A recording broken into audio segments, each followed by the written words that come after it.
अस्सलाम वालेकुम। आप देख रहे हैं मुबश्शिर लुकमान यूट्यूब चैनल। मेरा नाम मुबश्शिर लुकमान है। मैं ट्रैवल कर रहा हूँ तो इसलिए इंटरनेट वगैरह की बहुत ज़्यादा प्रॉब्लम है और कैमरास की भी प्रॉब्लम है और लेकिन आपको न्यूज़ अपडेट्स देनी थी। मैंने कुछ बड़ी ज़रूरी न्यूज़ है जो मेरे सामने लिखी हुई है, मेरी टीम ने जमा की हैं।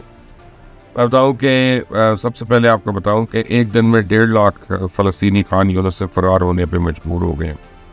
इजरायली फोर्सेस ने गोलाबारी और बमबारी से पहले इनखला की वार्निंग जो है उसके पैम्पलेट्स गिराए वहाँ पे, जिसके नतीजे में 90 अफराद जो हैं वो शहीद हो गए, 250 ज़ख्मी हो गए। बेघर फ़लस्तीनी महदूद इंफ्रास्ट्रक्चर वाले इलाकों में अब मुंतकिल हो रही हैं और जहाँ पनाह, सेहत और सफाई जैसी बुनियादी ज़रूरियात जो हैं ये ना होने के बराबर हैं। अक़वाम मुत्तहिदा के तर्जुमान का कहना है कि गाज़ा में जो सूरत हाल है उसके ऊपर हम फ़लस्तीनियों पर शदीद असरात उसके मुरतब हो रहे हैं और इनखला के लिए जो इलाका नामज़द किया गया है वहाँ सहूलियात में 2 हेल्थ सेंटर्स हैं, 12 फूड डिस्ट्रीब्यूशन पॉइंट्स हैं और 8 फूड सप्लाई पॉइंट्स शामिल हैं। 2 हेल्थ सेंटर्स हैं और यानी अब जो सब अब बंद है, पीछे रह जाने वालों के लिए अब सिर्फ एक कम्युनिटी किचन बच गया जो पीछे रह गए। तो इजरायली वज़ीर आज़म बेंजामिन नेतन्याहू जो है 24 जुलाई 2024 को अमेरिकन कांग्रेस के मुश्तरका इजलास में खिताब किया। तमाम बहुत से डेमोक्रेट्स ने तकरीर का बॉयकॉट किया और कैपिटल हिल के बाहर मुजाहिरीन के साथ मिलकर अपना एहतजाज रिकॉर्ड करवाया। नेतन्याहू ने अमेरिका और इसराइल के मुश्तरका खतरात के खिलाफ एक साथ खड़ा होने की ज़रूरत को जोर दिया और लड़ाई ख़त्म होने के बाद गजा पर हुकूमत करने का एक नया मनसूबा पेश किया। नेतन्याहू का कांग्रेस से यह चौथा खिताब था जिसमें काबिल ज़िक्र हाज़रीन बशमूल सेनेटर्स और यानी कांग्रेसमैन वहाँ पे और कारोबारी शख्सियात जिनमें एलॉन मस्क भी था वो भी शामिल थे, जबकि सदर बाइडन और नायब सदर कैमला हारिस वो गैर हाजिर थे। इजरायली वज़ीर आज़म की अमेरिका आमद ने अमेरिका के अंदर डेफिनेट एक डिवाइड पैदा कर दी और वो नज़र आ रही है वहाँ पे। अब दूसरी तरफ यहूदी तंजीम के कारकुनान फ़लस्तीन के हक़ में नारे लगाते कैपिटल हॉल में घुस गए। पुलिस ने 200 से ज़्यादा अफराद को गिरफ्तार कर लिया।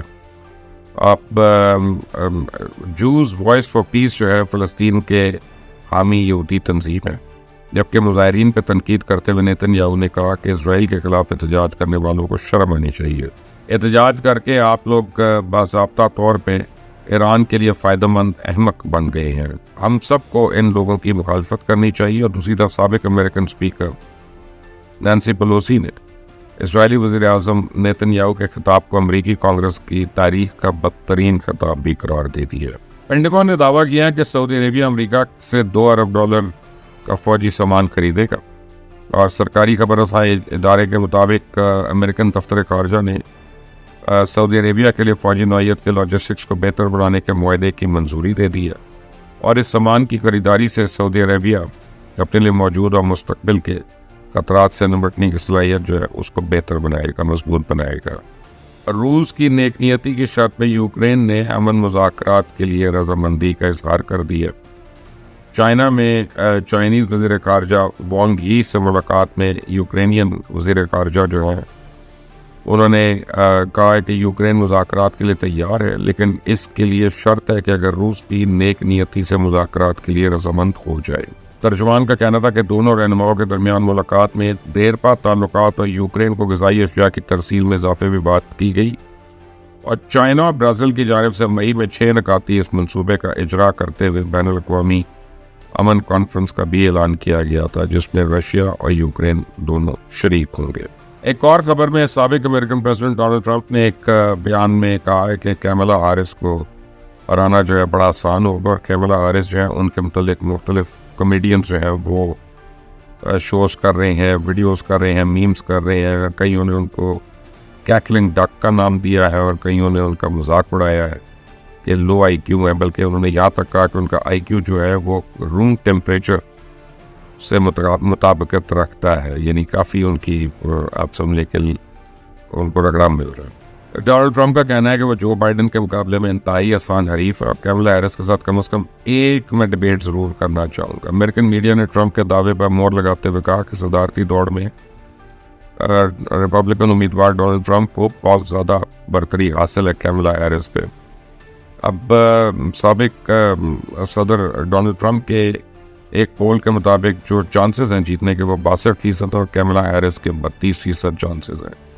لیکن کیملا ہیرس جو ہیں انہوں نے ایک دن کے اندر $43 ملین جو ہے وہ فنڈ ریزنگ کی ہے, اور کسی بھی امریکن کینڈیڈیٹ کی یہ ایک دن میں سب سے زیادہ فنڈ ریزنگ ہے.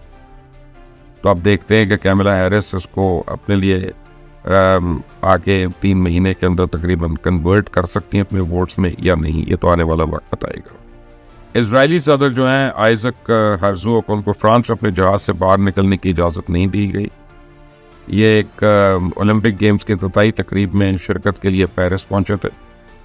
جہاز کے لینڈ کرتے ہی ایک شخص کو قریبی عمارت کی چھت میں دیکھا گیا, جس سے سیکیورٹی فورسز میں خوف و ہراس پھیل گیا اور کلیئرنس میں 40 منٹ لگے. تو یاد رکھیں کہ بڑھتے ہوئے جغرافیائی سیاسی تناؤ کے درمیان اولمپکس تقریب کو محفوظ بنانے کے لیے اب ہزاروں پولیس والے جو ہیں ان کو تعینات کیا گیا. اور دوسری طرف بھارتی ریاست تامل ناڈو کے ایک گاؤں میں اب کیملا ہیرس کی حمایت ہے, اور یہ گاؤں امریکی نائب صدر کیملا ہیرس کا ننیال ہے, جہاں اب کیملا ہیرس کے صدارتی امیدوار نامزد ہونے کے بعد ان کی حمایت میں ایک بہت بڑا بینر آویزاں کیا گیا, اور گاؤں میں اس طرح کے دیگر بینرز بھی آویزاں ہیں. تو امریکن نائب صدر اور ڈیموکریٹک پارٹی کے صدارتی امیدوار کیملا ہیرس کی والدہ بھارتی نسل اور چنائی میں پیدا ہوئی تھیں, جبکہ ان کے والد کا تعلق جمیکا سے تھا, جہاں سے پھر وہ امریکہ منتقل ہو گئے تھے. موریتانیہ کے ساحل پہ تارکین وطن کی کشتی کو حادثہ اور کم از کم 25 تارکین وطن ہلاک ہو گئے. بحری جہاز جس میں تقریباً 300 افراد سوار تھے, گیمبیا سے جزائر جاتے ہوئے تیز ہوا اور اونچی لہروں کے باعث الٹ گیا, اور موریتانیہ کے ساحلی محافظوں نے 103 تارکین وطن کو بچا لیا اور 25 لاشیں برآمد کی, تاہم تقریباً 150 افراد ابھی تک لاپتہ ہیں. چند ہفتے پہلے بھی تارکین وطن کی کشتی کو حادثہ پیش آیا تھا, جس میں کم از کم 90 افراد کی جان چلی گئی تھی, جبکہ 2 دن پہلے تارکین وطن کی کشتی میں آگ لگنے سے 40 افراد جو ہیں وہ جان سے ہاتھ دھو بیٹھے تھے. چائنیز سائنٹسٹ کو چاند پر پانی مل گیا. یہ ایک حیران کن خبر ہے کہ 2020 میں چانگ 5 مشن کے ذریعے واپس لائے گئے چائنا کی مٹی اور چٹانوں کے نمونوں میں پانی کے مالیکیولز بھی موجود تھے, جن میں 81% مالیکیول پانی کے تھے. یہ دریافت ULM-1 نامی مرکب کے نمونوں کا تجزیہ کر کے کی گئی. چائنا پہلا ملک ہے جس نے چاند کے پراسرار حصے سے نمونے واپس ریکور کیے ہیں, اور یہ دریافت اس لیے بھی اہم ہے کہ چائنا 2030 تک چاند پر ایک مستقل سائنٹیفک ریسرچ سینٹر بنانا چاہتا ہے. تحریک انصاف اور برطانوی حکومت کی گٹھ جوڑ کی خبریں بھی گردش میں ہیں. نجی اخبار کے مطابق زلفی بخاری اور مہربانو قریشی سمیت PTI کے درجنوں رہنماؤں نے ہاؤس آف لارڈ میں ملاقاتیں کی, اور پاکستان کے مخالف انہوں نے ایک کیمپین چلانے کی وہاں پہ کوشش کی. اور یہ امید نہیں ہے کہ پاکستانی کوئی بھی پاکستان ریاست کے خلاف جو ہے باہر جا کے ایسا کرے, لیکن ایسا ہو رہا ہے, اور یہ ہاؤس آف لارڈز میں انہوں نے کرنے کی کوشش کی. ایک اور خبر میں حکومت پاکستان آئل کمپنیز کو پیٹرولیم مصنوعات کی قیمتیں مقرر کرنے کا اختیار دینے کی تیاری کر رہی ہے, اور ذرائع کے مطابق وزیر اعظم نے پیٹرولیم مصنوعات کی قیمتیں مقرر کرنے کا حکومتی اختیار ختم کرنے کی ہدایات کر دی ہیں.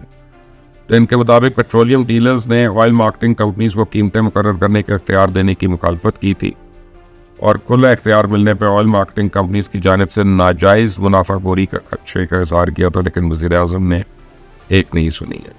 فائر وال کا ٹرائل جاری ہے. پاکستان میں سوشل میڈیا کی رفتار بہت کم ہو گئی ہے. حکام کا کہنا ہے کہ ٹرائل ختم ہونے کے بعد انٹرنیٹ ٹریفک اور معمول پر آ جائے گی.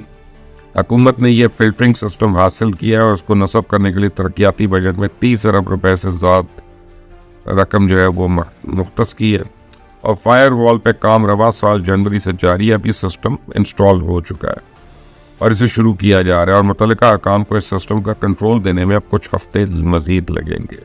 2024 میں دنیا کے طاقتور ترین پاسپورٹ کی لسٹ جاری ہوگی. سنگاپور پاسپورٹ جو ہے وہ 195 ممالک میں ویزا فری انٹری کے ساتھ نمبر 1 ہے.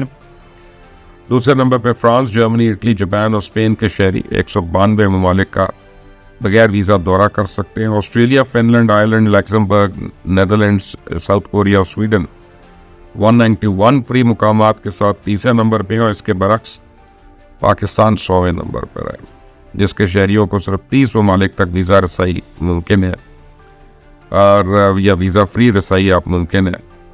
اور یہ ہینلے پاسپورٹ انڈیکس جو ہے اس کی بنیاد پہ کی گئی ہے.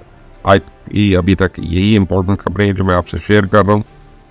اور اپنا خیال رکھیے گا, اس چینل کو سبسکرائب کریے گا, بیل آئیکن کو پریس کریے گا. انٹل دی نیکسٹ ٹائم, اللہ حافظ.